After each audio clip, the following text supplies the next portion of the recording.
Now, our need for using tactics, I think, relates to our role as ambassadors for Jesus Christ. And Stand to Reason is an organization that is built on the ambassador model. Ambassadors have three essential skills. First, they have to know a few things, all right? They have to have a content base. They have to have a knowledge base as they represent their sovereign to the people that the sovereign has sent them to talk to. Secondly, they have to be able to use the knowledge well. Okay, we call this wisdom. But they need more than the knowledge, and they need more than the wisdom. They also need a character that commends the message and doesn't undermine the message. Stand the Reason, the way we characterize this is knowledge is an accurately informed mind. Wisdom is an artful method. And character is an attractive manner. And these skills play a role in every single effective encounter with other people for the cause of Jesus Christ. Now, this second skill, this tactical wisdom, is going to be the focus of our course. Let's talk about the difference between tactics and strategy. Tactics are distinct from strategy in my understanding. If you think in the military metaphor, strategy is kind of the big picture. It involves the large-scale operation, so to speak. All right?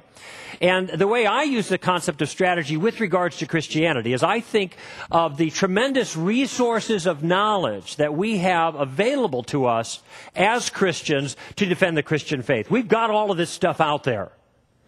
We can be very competitive in the marketplace of ideas. In fact, when you consider the other options, I don't think there's any other point of view that comes close. We've got the goods. We've got the best ideas. We are well positioned on the battlefield, as it turns out, to make the case that Christianity is true and defensible.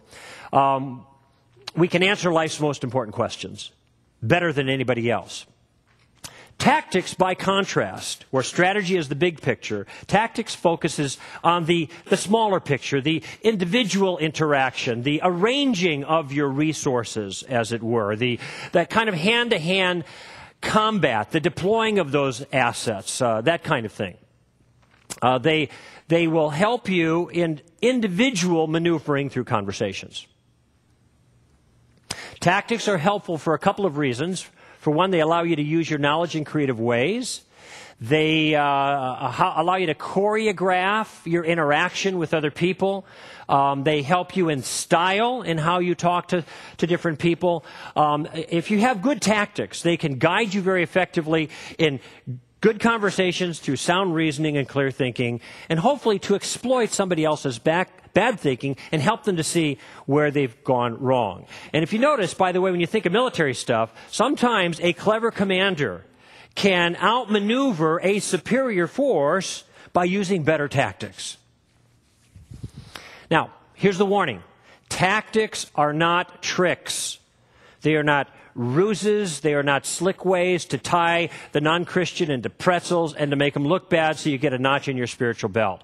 This isn't what I'm about. We're not trying to belittle other people. We are not trying to humiliate them, to make them look bad. Instead, tactics are there to enable you to present the truth clearly, to present it cleverly, to get a footing in a conversation, to allow you to maneuver, to show somebody else's bad thinking, to keep you in the driver's seat.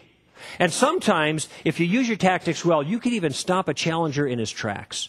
You can turn the tables and put yourself in control, hopefully in a way that doesn't offend the other person. So the goal in tactics is to manage, not manipulate. It's to control, not to coerce. Now, I mention this for two reasons. Tactics are very powerful. They can be used to make people look really, really stupid. This isn't my goal here. In fact, if you listen to our radio show, you'll notice that I go out of my way when I'm engaging somebody I don't agree with to try to protect their feelings. I try to help them along. I'm trying to make it easy on them to find the truth. So I'm not trying to ridicule them or upset them or make them look silly.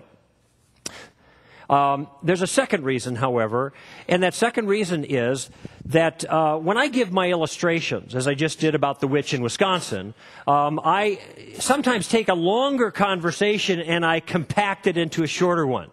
And that gives the misleading impression that I'm maybe running roughshod over some of these people. That actually took maybe 10 or 15 minutes. I kind of related it back to you in about 3 or 4, the salient details of it for the sake of illustration. So I'm going a lot easier than maybe you might think when I give you the illustrations here. My goal here is not to be offensive. I do mean to be direct.